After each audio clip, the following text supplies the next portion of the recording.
Vamos a pasar al panel sobre democratización, que va a iniciar con la presentación de don Eduardo Ulibarri, que es ex embajador de Costa Rica en Naciones Unidas, exdirector del periódico La Nación y periodista y profesor universitario. También contaremos con la colaboración en este panel de don Alexander Segovia Cáceres, que es doctor en Economía de la Universidad de Londres y máster en Economía de la Universidad de Oxford. La señora Leticia Salomón, investigadora del Centro de Documentación de la Universidad Nacional Autónoma de Honduras, tuvo un problema de salud y no va a poder estar hoy con nosotros, así es que eso es en beneficio de los dos ponentes porque les vamos a dar un poquito más de tiempo. Contarán con 20-25 minutos, se los recordaré discretamente cuando haya vencido su tiempo y luego tendremos un periodo especial para preguntas y respuestas de parte de los asistentes. Sin más preámbulo, me hago un ladito aquí para darle espacio a la presentación de don Eduardo Ulibarri.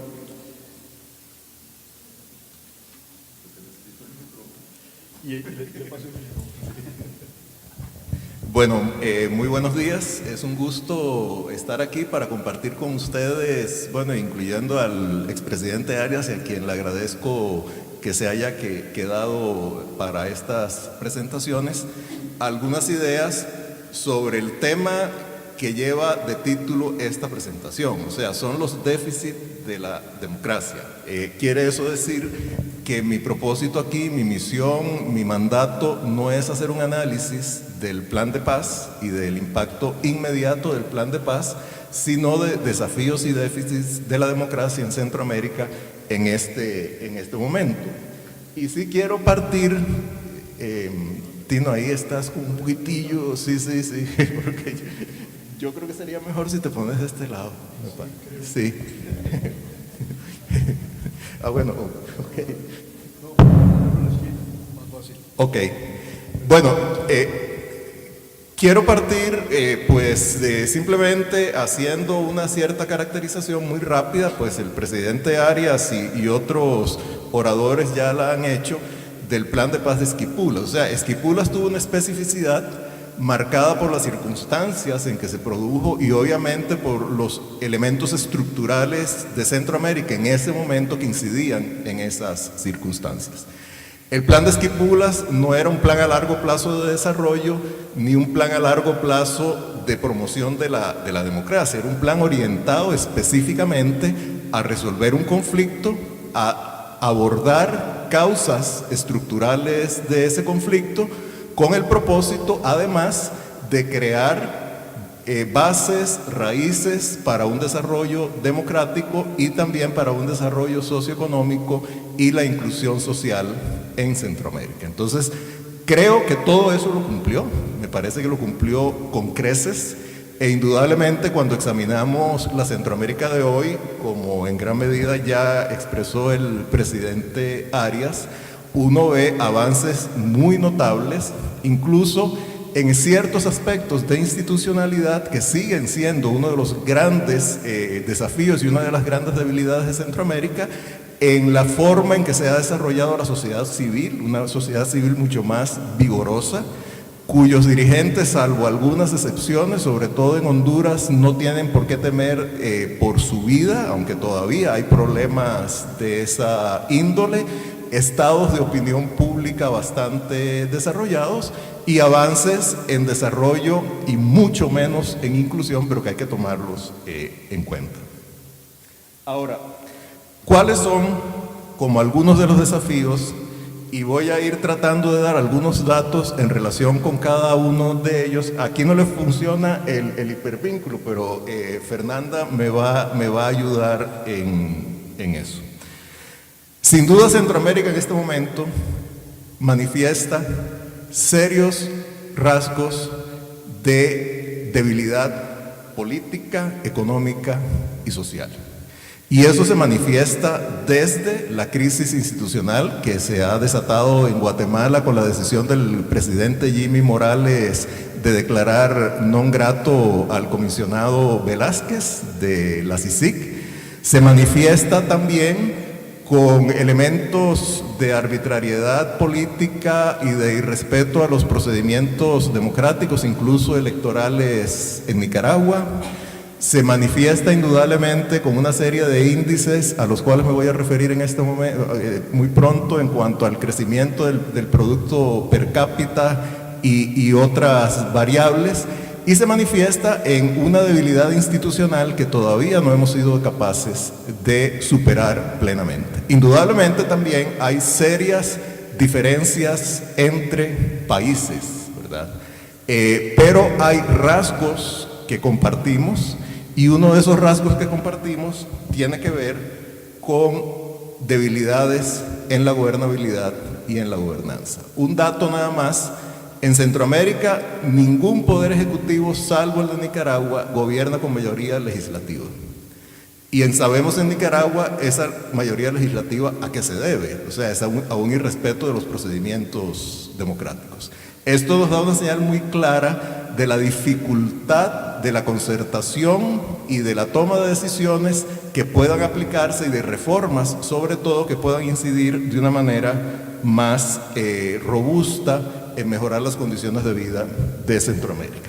Bueno, indudablemente, cuando hay déficits desde el punto de vista del desarrollo político, de la actividad política, desde el punto de vista de los productos que la democracia entrega a la población en términos, por ejemplo, de seguridad, de crecimiento económico, de inclusión social, de salud, educación, etcétera, se suscitan grandes debilidades en el apoyo a la democracia, como se puede ver en este gráfico. En el gráfico pues está primero el promedio latinoamericano ante dos preguntas: una es de apoyo a la democracia y otro es no me importa si un gobierno que un gobierno no sea democrático si resuelve los problemas del país.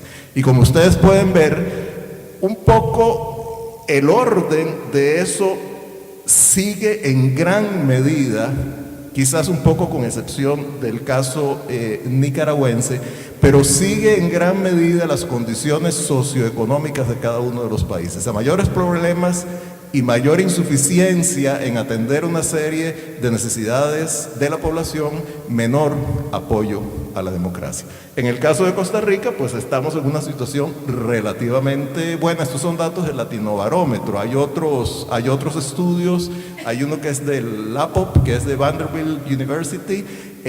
Los datos del Latinobarómetro son más recientes, por eso los estoy utilizando, pero básicamente con cifras un poco distintas, pero el orden es fundamentalmente ese.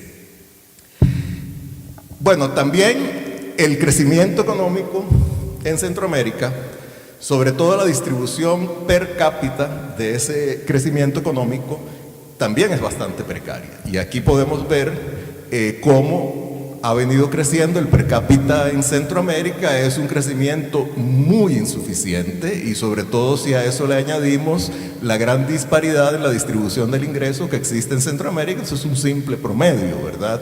Y ahí pero podemos ver, por ejemplo, un país como Honduras, como El Salvador y como Guatemala, los crecimientos tan limitados que han tenido en el Producto Interno Bruto en los últimos 5 años. El 2017 es una proyección que hace la firma CEPSA.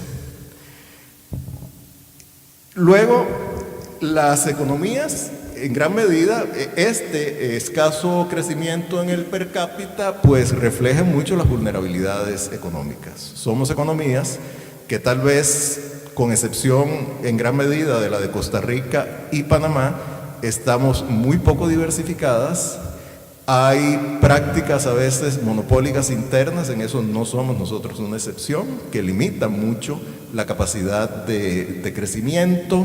Hay economías que precisamente por su escasa diversificación están muy sometidas y dependen mucho de los ciclos internacionales. Costa Rica en menor medida, por lo menos en cuanto a sus exportaciones de bienes y servicios, y hay economías que todavía tienen un carácter fundamentalmente extractivo en una gran cantidad de sus actividades fundamentales. Tal vez el caso de Guatemala es el más manifiesto, ¿verdad? Entonces, eso tenemos que tomarlo en cuenta como un elemento también estructural importante y sobre el cual no pareciera que va a haber grandes cambios a mediano y corto plazo. Y en este sentido, la posibilidad de agilizar el establecimiento de negocios, el promover la competencia interna, el integrarse de una manera más inteligente y más profunda y más robusta en los flujos y en las cadenas de valor internacionales, creo que es algo en lo cual la mayoría de los países, y de nuevo yo haría la excepción de Costa Rica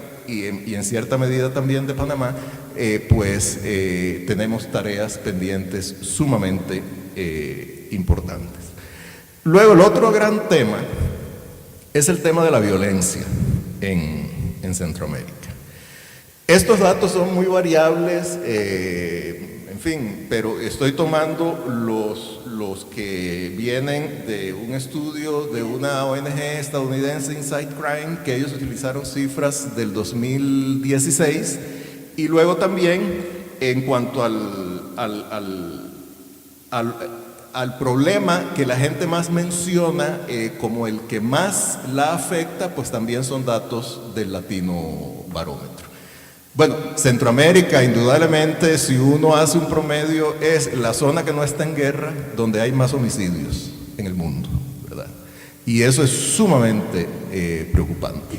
Y no se ve una solución ni a corto ni a mediano plazo.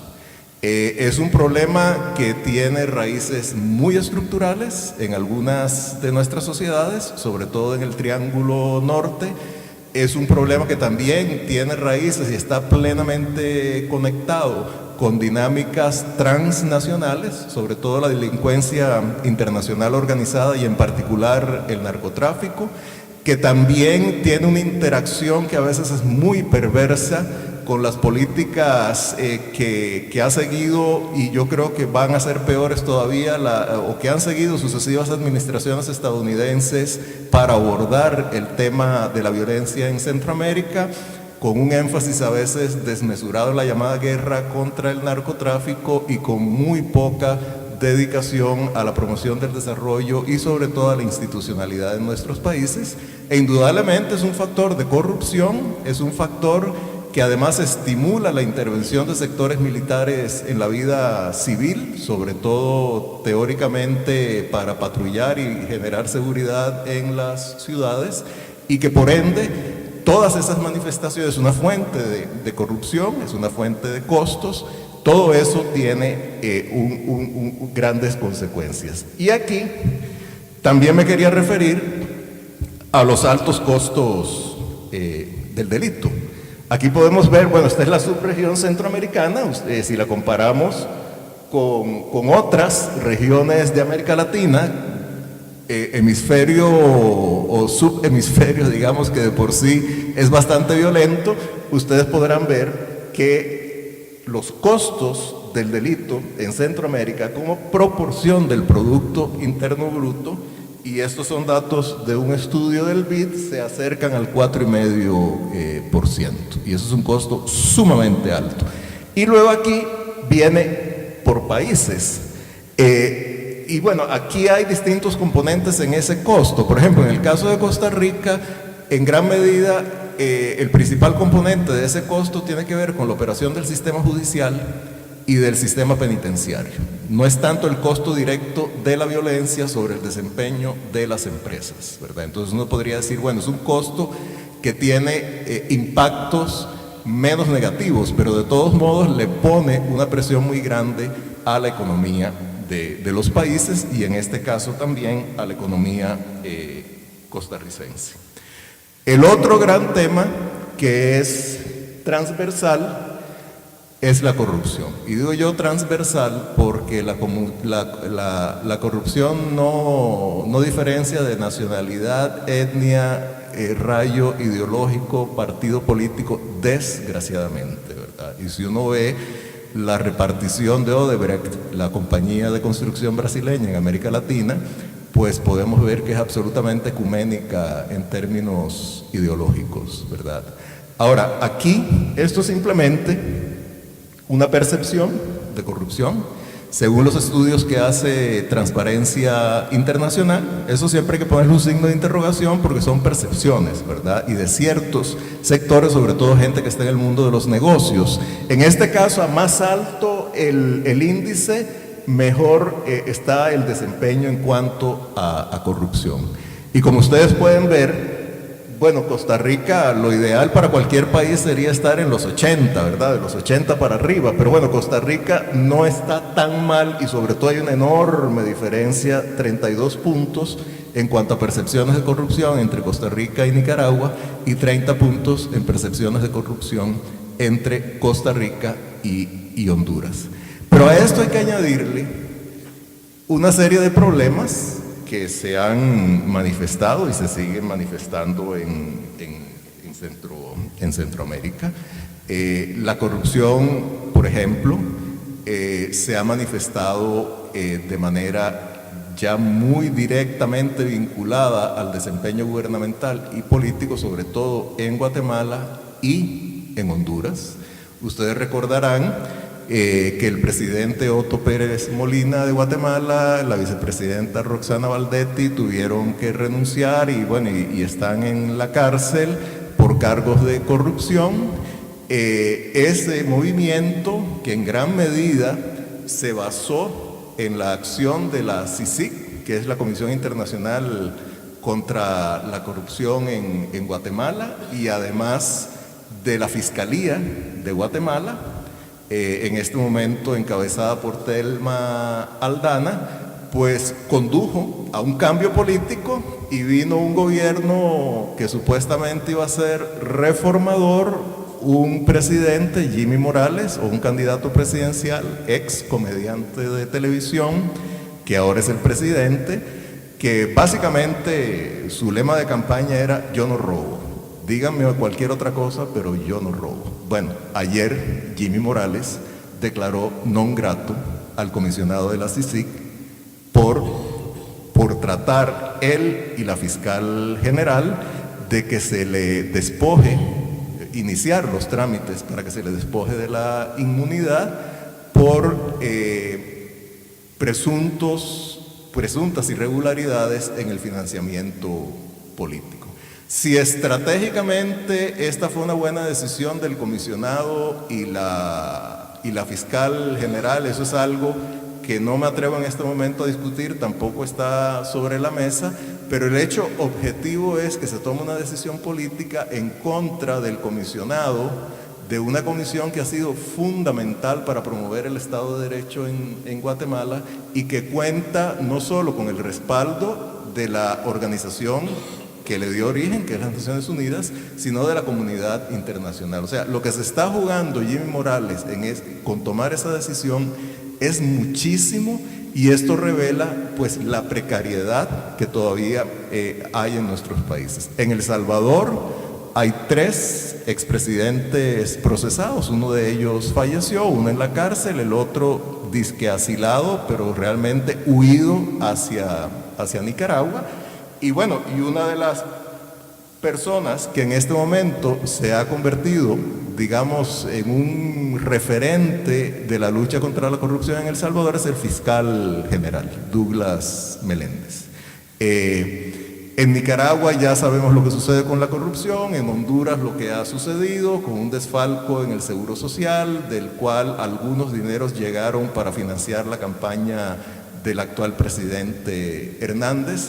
Y bueno, los casos de corrupción en Costa Rica realmente palidecen ante cualquiera de estos ejemplos, y en Panamá pues hay también casos muy marcados y sobre todo el impacto del dinero que repartió Odebrecht entre una serie de políticos es sumamente grave. Bueno, el otro gran tema en Nicaragua, en Centroamérica, tiene que ver con las migraciones.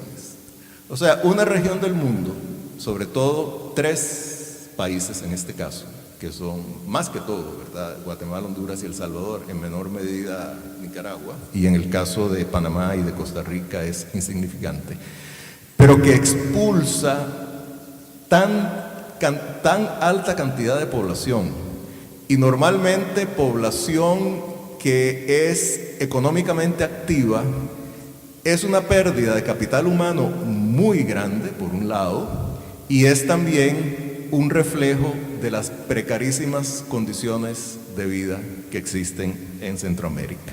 Aquí, bueno, es simplemente un dato, porque la mayor cantidad de migrantes se dirige a Estados Unidos, pero fíjense que la población salvadoreña representa un poco más del 3% del total de población no nacida en Estados Unidos. Eso para un país que tiene como 6 millones de habitantes es realmente desmesurado, ¿verdad? Y luego pues ahí seguimos con las otras nacionalidades.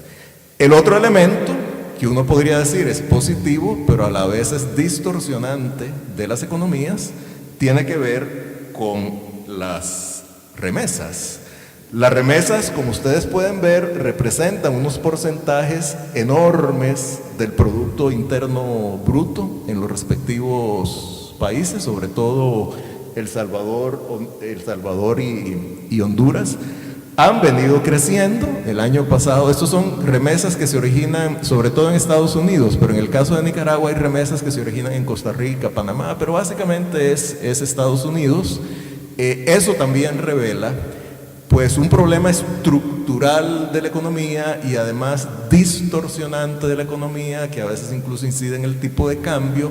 Y bueno, y las migraciones también tienen todo un reflejo en la violencia pandillera en Centroamérica, no solo por la ruptura de estructuras sociales, sobre todo familiares, sino también por el retorno de una serie de migrantes que son expulsados de Estados Unidos cuando se les califica de delincuentes. Claro, el término delincuente en este caso es muy laxo, porque puede ser desde que uno no tenga una licencia de conducir hasta que haya robado o cometido un homicidio. Pero digamos, hay muchos que han estado realmente en estructuras violentas en ciudades estadounidenses y que regresan a Centroamérica sin tener mayor cosa que hacer, e indudablemente atizan aún más la violencia en Centroamérica. Bueno, el otro elemento que me parece que es importante tomar en cuenta es la persistencia de las desigualdades y de la marginalidad. Y aquí me quiero referir a dos índices muy interesantes ambos, muy innovadores. Bueno, uno que ya tiene más de 20 años, que es el Índice de Desarrollo Humano, y el otro que creo que está en su 4º año de existencia, que es el Índice de Progreso Social. Y aquí me pareció interesante pues poner como punto de referencia a Chile, que es el país latinoamericano que queda mejor en ambos índices. En la columna de la izquierda en cada caso está el valor y luego la posición. El índice de desarrollo humano pues se calcula para 188 países, eso lo calcula fundamentalmente el PNUD, pues con una red de asociados. Y el otro, el índice de progreso social, se calcula hasta ahora en 128 países. Es un esfuerzo más originado en instituciones académicas con apoyo de empresas privadas y de fundaciones. Digamos, el nódulo para América Latina está en el INCAE, aquí en Costa Rica. Pero como ustedes pueden ver, también bueno, aquí a menor el puntaje, en este caso, perdón, disculpen, mayor el puntaje, pues mejor la posición en ambos casos. Panamá queda mejor en el índice de desarrollo humano, nos sobrepasó hace ya como 3 años y va tomando cada vez más distancia, algo que nos debería preocupar. Costa Rica está sustancialmente mejor en el índice de progreso social, pero fíjense los lugares tan dramáticamente bajos que tiene Nicaragua, que tiene Guatemala, que tiene Honduras y en menor medida El Salvador, pero de todos modos es muy serio. estos 4 países.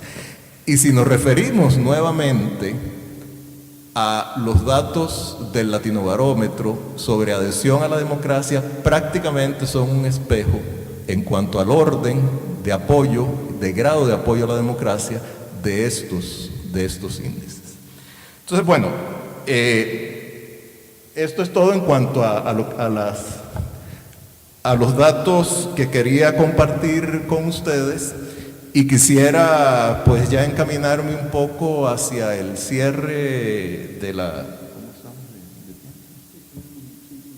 Ok, perfecto. Encaminarme un poco hacia el cierre con algunos desafíos. Como el número 10 es así como cabalístico, pues preferí centrarme en 10 desafíos, pudieran haber sido 12, 8, en fin, depende mucho de las prioridades que uno tome.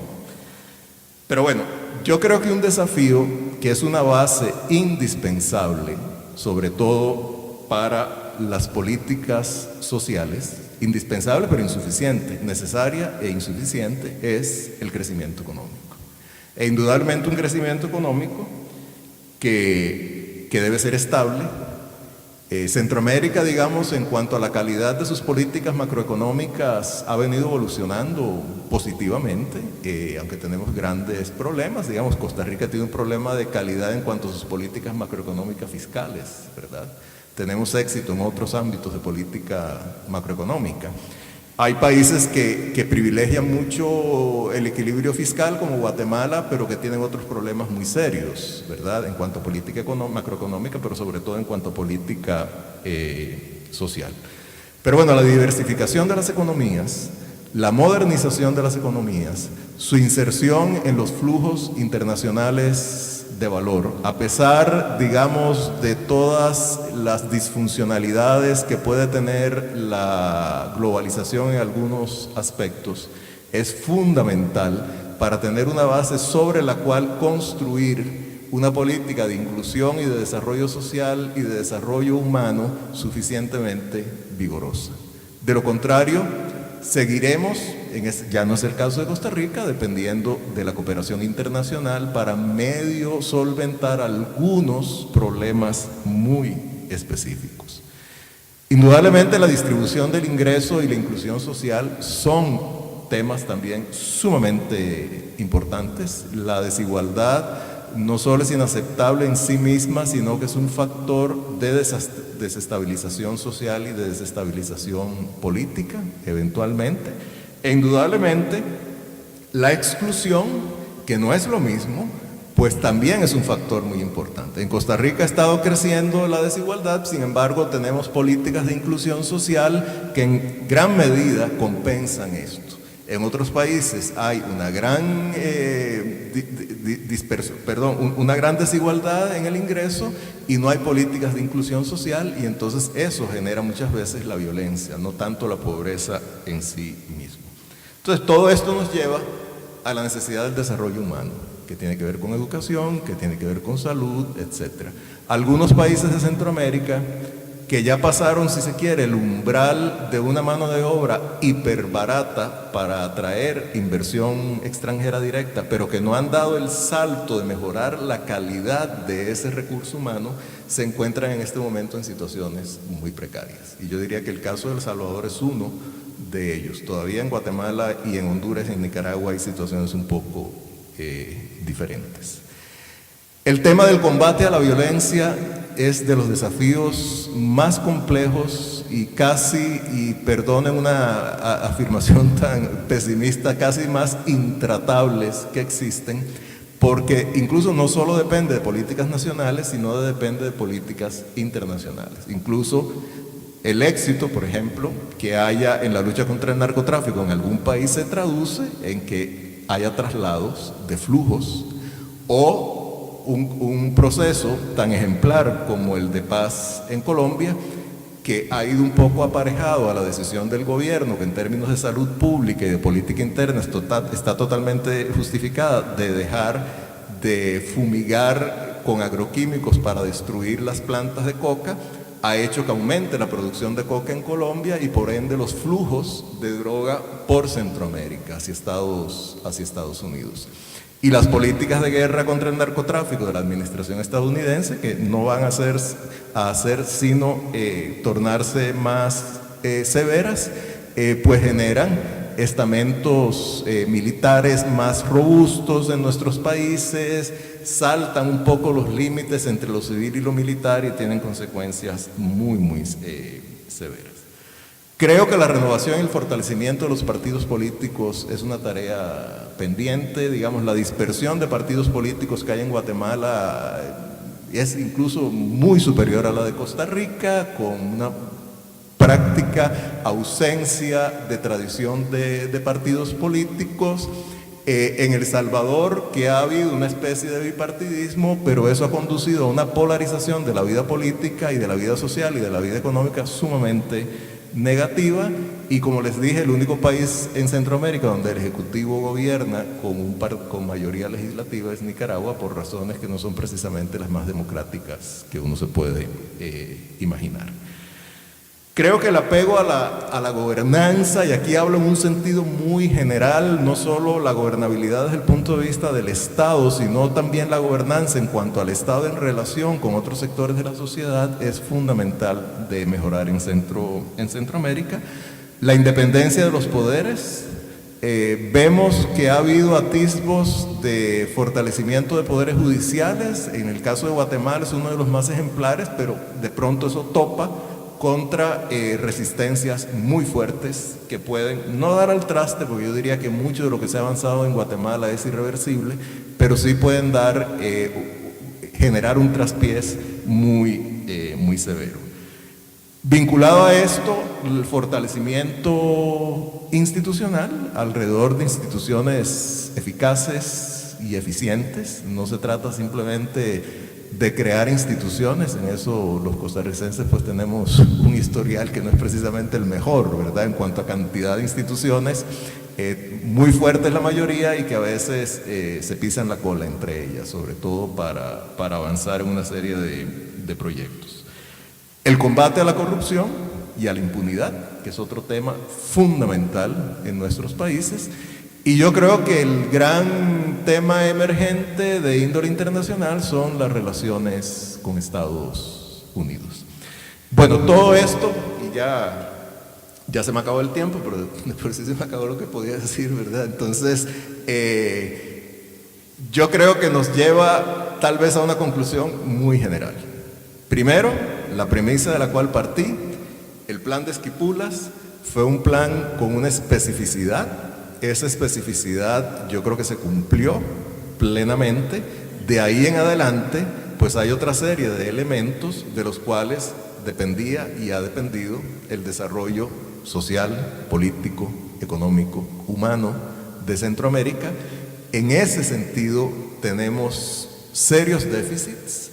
El déficit, atribuírselo a la democracia es un poco riesgoso. Yo más bien diría que la democracia ha sido incapaz de llenar una serie de déficits que vienen desde antaño y que tienen manifestaciones o raíces estructurales que lo llevan a manifestaciones que a veces el sistema democrático no es capaz de atender adecuadamente en el momento oportuno.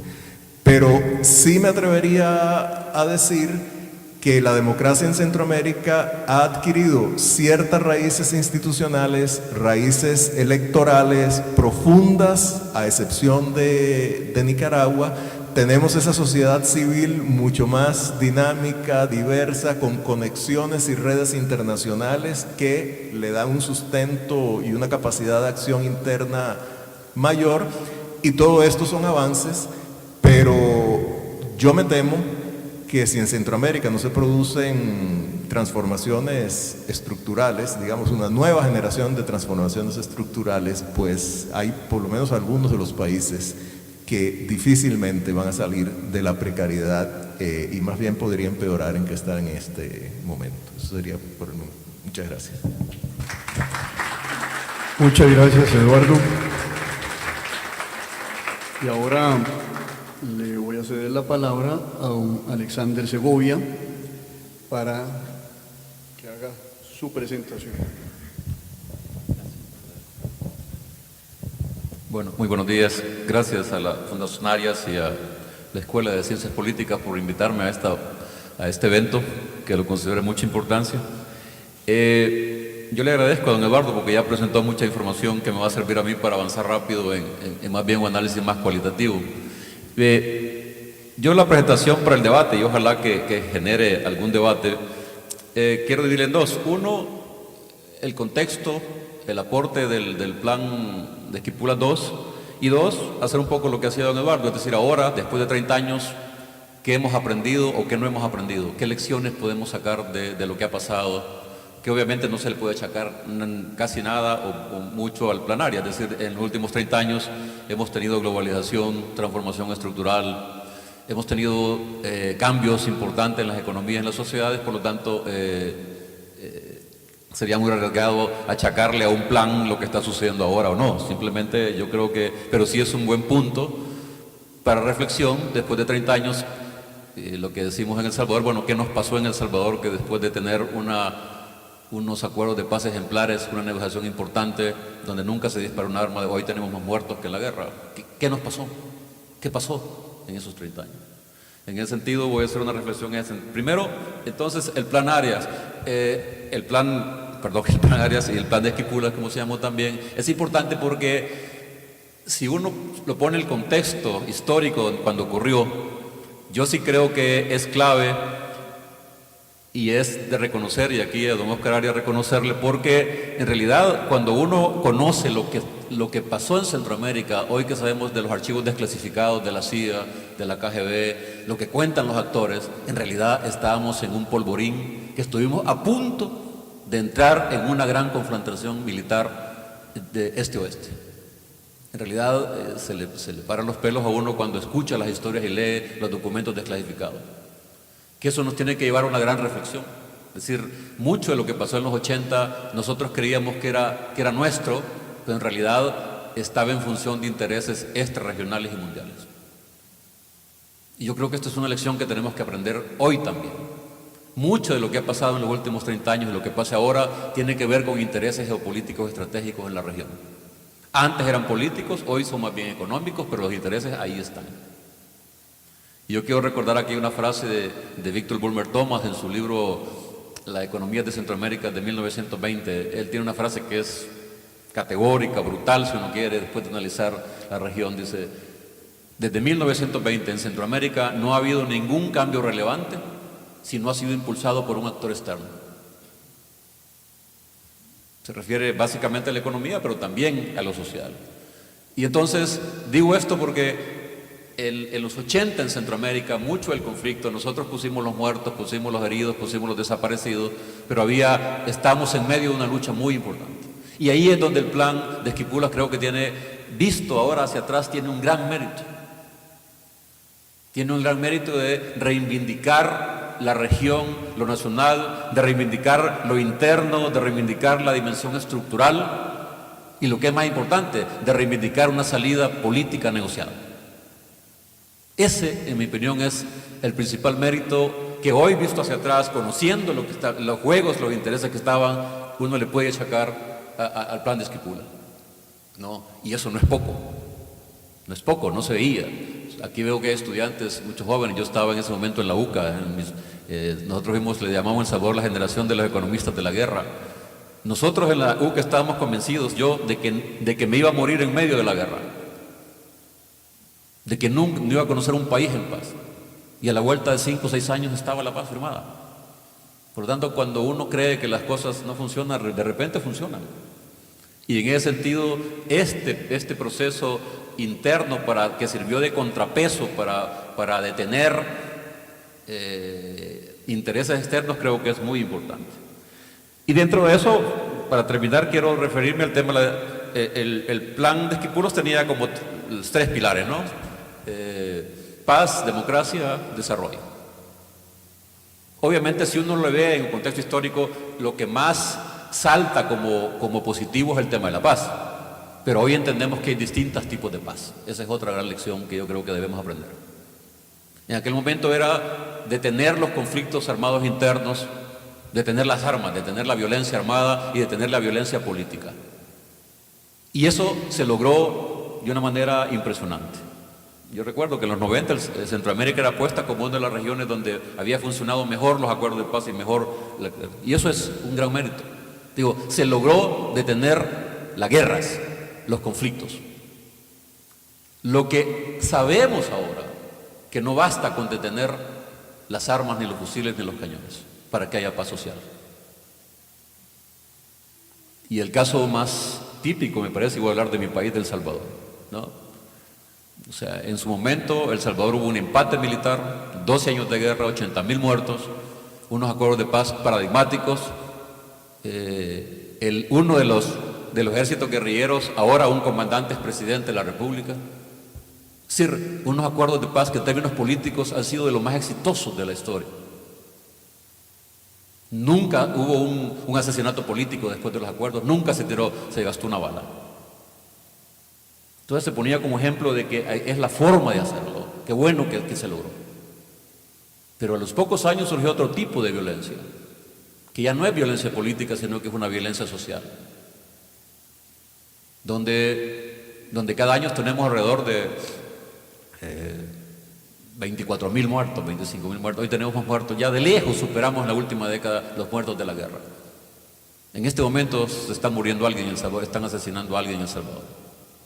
Entonces nos dicen, de nuevo, ¿qué lección podemos aprender?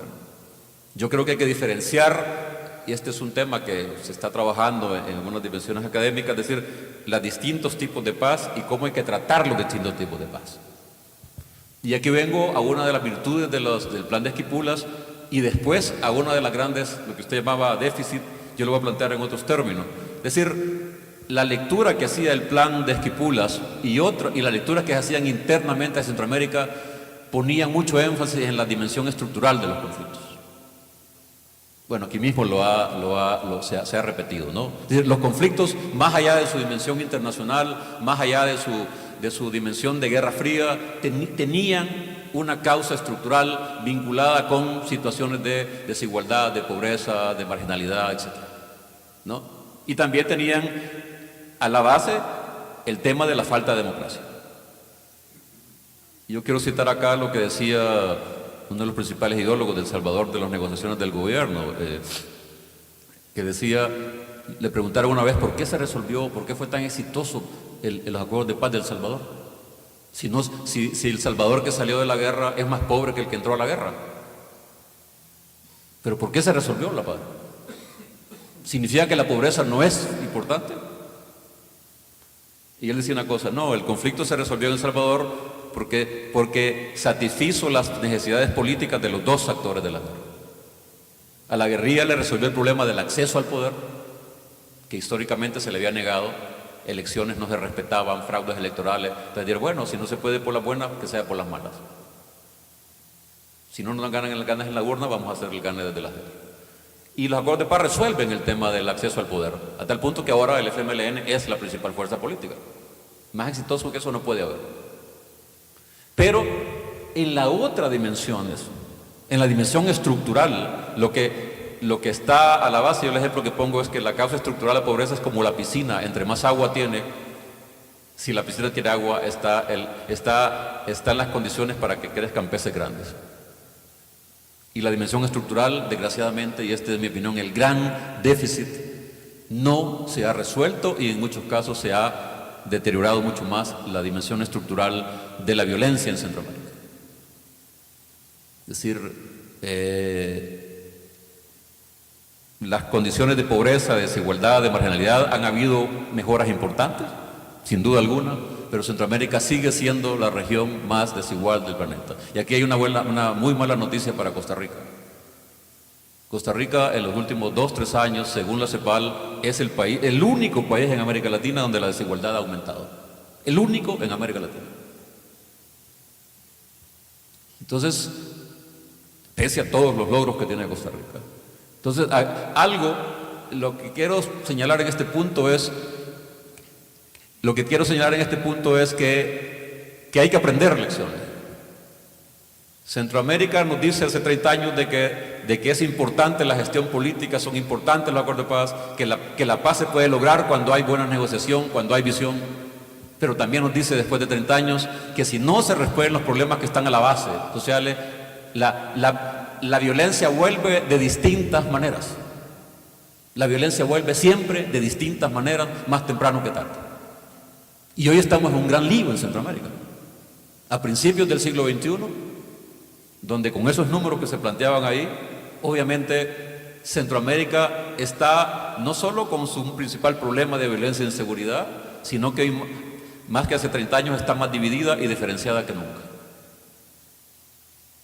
O sea, no es de integración la charla, pero es importante decirlo, ¿no? El proyecto político era un proyecto político, la integración al final de los 60 era un proyecto político, es una visión de Centroamérica para hacer una apuesta regional. En este momento, en los últimos años, en Centroamérica se ha ido desfigurando la visión política como Centroamérica. Y eso es una gran mala noticia para el futuro. Y uno lo ve, hay gobiernos que tienen sentido y tienen que ver con la democracia, ¿no? Hay gobiernos que de distinta naturaleza, con distinta visión ideológica. Hoy es casi imposible que haya una visión de desarrollo conjunta en Centroamérica, porque hay diferentes visiones, diferentes intereses, diferentes estrategias. Si eso es bueno por el lado de la democracia, no necesariamente es bueno para hacer una apuesta estratégica como la región.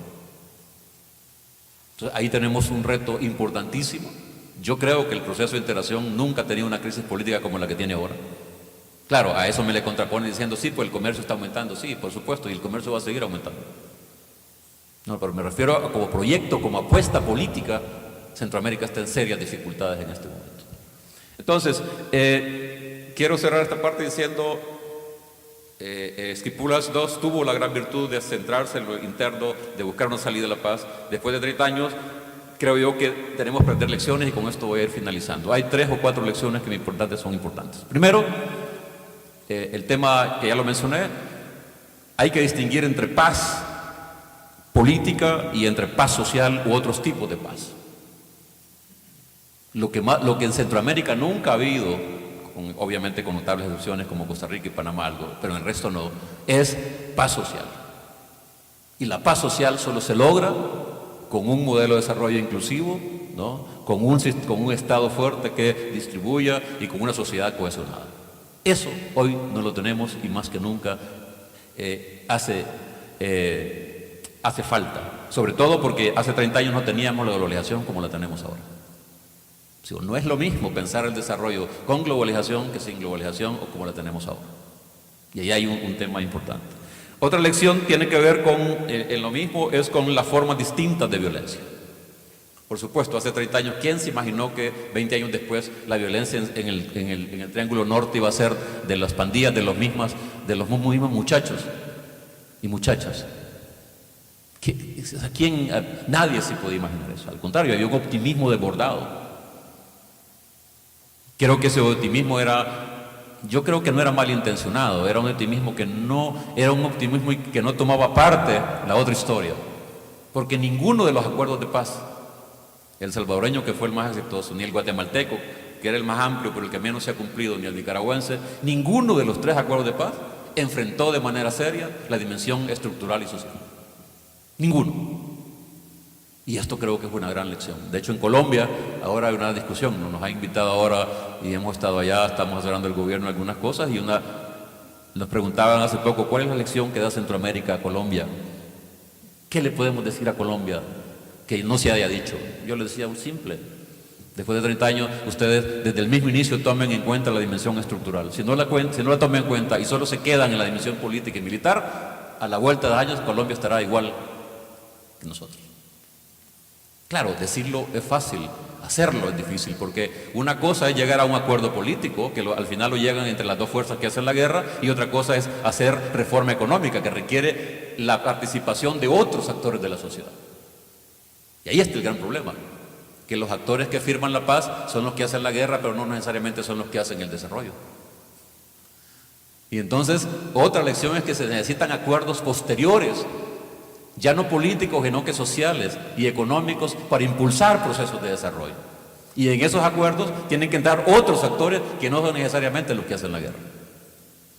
Veremos si otros países sacan la lección de Centroamérica. La otra tiene que ver, y hoy terminando, con el tema de la democracia. ya se ha dicho, yo comparto, o sea, nadie puede negar de que desde los 80 para acá los regímenes democráticos, sistemas democráticos han avanzado y que ahora tenemos una situación muy distinta a hace 30 años. En El Salvador tenemos una frase, bueno, cuando le preguntan por qué en El Salvador, porque hay siempre, ¿no? Hay gente que dice que todo es malo, que no ha pasado nada, ¿no? Que las cosas siguen igual. En realidad han mejorado en algunas cosas. Por ejemplo, la división de poderes que tenemos en El Salvador, el juego que hay ahora entre el Ejecutivo, el Legislativo y Judicial, eso no lo teníamos ni siquiera hace 5 años, 6 años. Y es una gran bendición que lo tengamos. Cierta participación ciudadana es importante que ha habido, elecciones que ya se respetan los resultados, todo eso es importante. Pero de nuevo, después de 30 años de ese tipo de democracia, que es un gran avance, el problema es que ahora necesitamos, en mi opinión, que puede ser muy controversial, lo que llamo una segunda generación de reformas políticas en el siglo XXI para Centroamérica. Y esta generación de reformas políticas, ¿para qué? Para que profundicen, consoliden lo que se ha ganado en la democracia y corrijan todavía lo que no se ha corregido. ¿No? Lo que no se ha corregido. Guatemala es un caso típico donde los acuerdos de paz no se cumplieron en su gran mayoría y donde los actores que hicieron la guerra, muchos actores con poder, siguen teniendo mucho poder de facto. Un Estado absolutamente débil, sin sistema de partidos políticos. ¿No? Uno puede decir más o menos lo mismo de Honduras, que en Honduras uno de los grandes problemas que hay es que no solo ha aparecido la violencia civil, sino que ha aparecido nuevamente la violencia política. Y eso es una mala noticia, porque también ahí en El Salvador todavía no tenemos el tema de la violencia política, pero Honduras ya está apareciendo. Es decir, muertos y desapariciones por razones políticas. Entonces, yo creo que se necesita una generación nueva de democracia. Este es un tema que para la juventud, y las encuestas lo están diciendo, la juventud es la que está más cuestionando la democracia en Centroamérica. Porque todos los supuestos beneficios que da una democracia, un sistema democrático, la juventud no los está sintiendo. No los está sintiendo. Entonces, ¿cómo le puede hacer un llamado a la juventud para que cierre filas con la democracia cuando los beneficios de la democracia no lo siente? ¿Cómo le dice usted a un joven en El Salvador que apoye la democracia si tiene que irse cada día porque lo están matando, lo están persiguiendo o no tiene trabajo? O sea, o a una mujer joven, madre soltera, ¿cómo le puede decir que cree en la democracia si no tiene empleo y no hay seguros y el sistema de seguridad social no funciona? ¿Cómo se dice que crea en la democracia cuando la corrupción campante que hay y cuando la clase política se comporta de una manera que es contraria a lo que la gente quiere? Ahí creo yo que hay un tema relevante. Un tema relevante que debe sacar conclusiones y que no basta con decir hay que mejorar la democracia y eso va a llevar con el tiempo. Digo, no creo que baste en este momento en Centroamérica una visión evolutiva de la democracia. Yo lo que tengo que hacer es una generación de reformas que impulsen y transformen la democracia. Eso es lo que necesita. Y por supuesto, la última lección, y con esto termino, discúlpenme, es el tema de la cohesión social. Este término a mí nunca me gustó porque fue importado de Europa y nos lo metieron así con mucha condicionalidad. Pero quiero referirme que al final hemos descubierto que lo que originó los conflictos en los años 80 tenía que ver que hay sociedades desiguales, pero también con poca cohesión, entre lo urbano y lo rural, entre mujeres y hombres, ¿no? Entre la población de distintas edades, de nivel educativo. Y en una sociedad moderna donde el Estado es uno de los elementos cohesionadores de la sociedad, en estas sociedades tenemos poco Estado y el poco Estado que tenemos a veces no funciona o es represivo. Eso estaba en los 70, en los 80, se quiso remediar y se ha hecho algo en algunos países en los 90, pero hoy, después de 30 años, tenemos el gran reto de sociedades que en mi opinión, y aquí puedo estar absolutamente equivocado y ojalá que estuviera, Centroamérica va a un proceso mayor en las próximas décadas de diferenciación social. Ya se está dando en todo el mundo, en América Latina, y se va a dar. ¿Por qué? Por la misma globalización, cómo funciona, ¿no? La concentración del ingreso y la riqueza en unos pocos en contra de la mayoría es una tendencia mundial. Que en Centroamérica ya estaba, pero y ahora, en medida que vayamos avanzando, si no hay reforma, si no hay una reflexión profunda de un nuevo pacto social y político en estas sociedades, lo que vamos a tener a la vuelta de una década en Centroamérica son sociedades mucho más diferenciadas. Y ahí Costa Rica, en mi opinión, ya no va a ser la excepción. Ya no va a ser la excepción. Entonces, ante estos retos, yo sí creo que es bueno hacer esta reflexión sobre 30 años de Esquipulas, porque yo creo que hay que hacer un nuevo pacto en Centroamérica en los próximos años. Hay que hacer, ojalá, seguramente con nuevos actores, seguramente con otras dimensiones, pero lo que sí necesitamos es un nuevo pacto social centroamericano para reivindicar lo regional y pactos nacionales para poder avanzar en el siglo XXI en sociedades más cohesionadas y en democracias que den resultados concretos para la gente. Muchas gracias.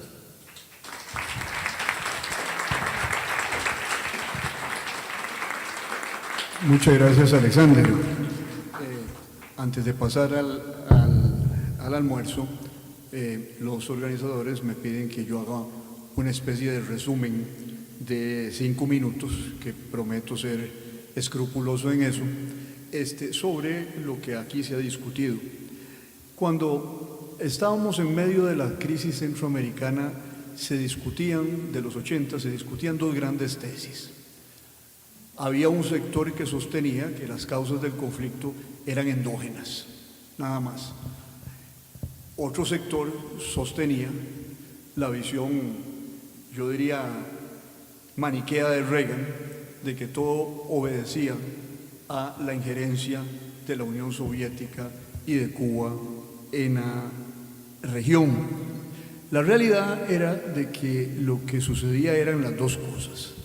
Por una parte, había una injerencia externa de la Unión Soviética, había una presencia y intervención externa de la administración de los Estados Unidos, pero realmente el caldo fértil sobre el cual jugaban esas dos visiones los suministraba una situación estructural endógena de la región, la herencia colonial, la herencia de dominación sobre las minorías nativas, por ejemplo en el caso guatemalteco, y la desigualdad profunda y además una herencia de dictaduras oligárquicas brutales que daban el espacio realmente para que hubiese insurrección con causa justa.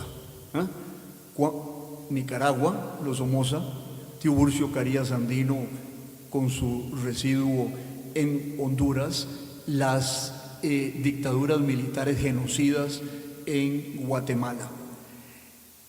Realmente el gran mérito del plan de paz, como aquí lo han señalado ambos expositores, consistió en llamar la atención sobre el problema interno sin dejar de prestarle atención a la injerencia externa de ambos bandos y de ambas superpotencias. Y Alexander ha dicho algo aquí que mueve a la reflexión inclusive actual. Estábamos inmersos, como citando a Víctor Bulmer Thomas, en la geopolítica desde los 20. La política del buen vecino de Roosevelt de alguna medida obedeció a razones internas de los Estados Unidos, pero también a la cercanía de la Segunda Guerra Mundial y la necesidad de ponerle freno a la presencia alemana en esta región. Y podríamos elaborar más sobre eso. Después vino la Guerra Fría y los conflictos sociales nuestros se articularon con esa Guerra Fría. Hoy día vale la pena reflexionar en eso hacia adelante. El problema estructural subsiste. La falta de cohesión de estas sociedades subsiste. Hemos avanzado de manera significativa. Que no mueran millones de seres humanos es un progreso indiscutible en el largo plazo de la historia centroamericana. pero el sistema internacional está cambiando de una manera significativa. La gran potencia hegemónica en la región o quiere aislarse o se atrinchera, o para los más felices con su declive dicen que va de salida. Bueno, el sistema internacional surge un gran desorden en el sistema, y entonces vemos como hay gente hablando de que la doctrina Monroe ha perdido su vigencia en América Latina. ¿Por qué? Bueno, porque los chinos tienen una presencia comercial e industrial importantísima en Sudamérica, porque los chinos quisieron construir un canal que no se sabe si era oficial o no oficial, pero quieren tener una presencia global que no asusta a muchos mientras sea comercial, pero que a algunos halcones del Pentágono les hace levantar una gran alarma. Por otra parte, Rusia retorna sobre la escena internacional y tiene varios puntos de avance en Nicaragua: centro de formación para el narcotráfico, un sistema de seguimiento de los satélites, etcétera, similar al GPS. Pero, ¿qué es lo que quiero decir con eso? Que esta situación que ha persistido en Centroamérica, falta de cohesión, no buena participación política, se va a articular en algún momento con una situación de desorden mundial importante. Tenemos que pensar qué es lo que va a dejar eso. Y finalmente creo que ambos expositores, Eduardo lo planteaba con gran énfasis, hay que fortalecer el régimen de partidos. Pero ¿cómo fortalecer el régimen de partidos? Con una desilusión global, no solo centroamericana, con la democracia que ha generado la aparición, de loquitos populistas, tanto en el norte como en Europa, y algunos que amenazan por estos lares. Yo recuerdo, cada vez que me planteo el tema del fortalecimiento de los partidos políticos, y con esto concluyo, me recuerdo de una entrevista que le hice en alguna oportunidad al expresidente de Venezuela, de Guatemala, don Vinicio Cerezo. Y Venezuela es un tema que también nos puede salpicar. Don Vinicio Cerezo le decía yo, ¿qué pasó, presidente? ¿Por qué su partido se debilitó siendo usted gobierno? Si los partidos buscan el gobierno para fortalecer sus cuadros. Y me dice, mira, Tino, y esto me lo contó no en confidencialidad, lo he escrito y él lo apoya sin ningún problema. Yo tenía como 6 meses o 1 año de estar en el gobierno y ya había tenido 2 tentativas sordas de golpe de Estado. Entonces llamé a los representantes de cierto empresariado que es muy importante en Guatemala y les dije, señores, ¿qué es lo que pasa? ¿Qué les estoy haciendo yo a ustedes para que por ahí anden incubándose intentos de golpe de Estado? ¿Y qué me respondió el jefe? Ese actor que no es actor político, que es un poder fáctico, y me dijo, mire, presidente, usted a nosotros nos cae muy bien, lo apreciamos muchísimo, es un avance extraordinario, pero usted le está dando demasiada importancia a las bases de su partido. Y Vinicio les responde, mire, pero fueron ellos los que votaron por mí, ya yo algo le tengo que dar a mi base electoral. Presidente, es que hay que entender una cosa, mire, los partidos políticos son como los clínicos, se usan y se votan. Y eso revela el grado de compromiso que las élites políticas centroamericanas han tenido a lo largo de su historia con las institucionalidades democráticas, porque no hay institucionalidad democrática sin el pluralismo político que representan los partidos. Y esa reforma es una reforma de las mentes, es una reforma de las instituciones, no como cosas, sino como reglas del juego, es concientización de los actores políticos que esas reglas tienen resultados. Y yo creo que ahí el llamado a nuevas reformas políticas es importante. Ahora, es delicado cuando el sistema de comunicación política se ha transformado radicalmente en los últimos años, donde vale más un tuit, y ya ustedes han visto lo que ocurre en los Estados Unidos, donde vale más un tuit que un paper de Harvard. Entonces, y los jóvenes tienen que ser particularmente claros con eso, a la hora que escogen sus fuentes de información y sus fuentes de comunicación política. Yo nada más quería plantear esto, que son temas de futuro, y agradecerle a ambos ponentes por dos brillantes presentaciones sobre lo que es la situación actual en Centroamérica.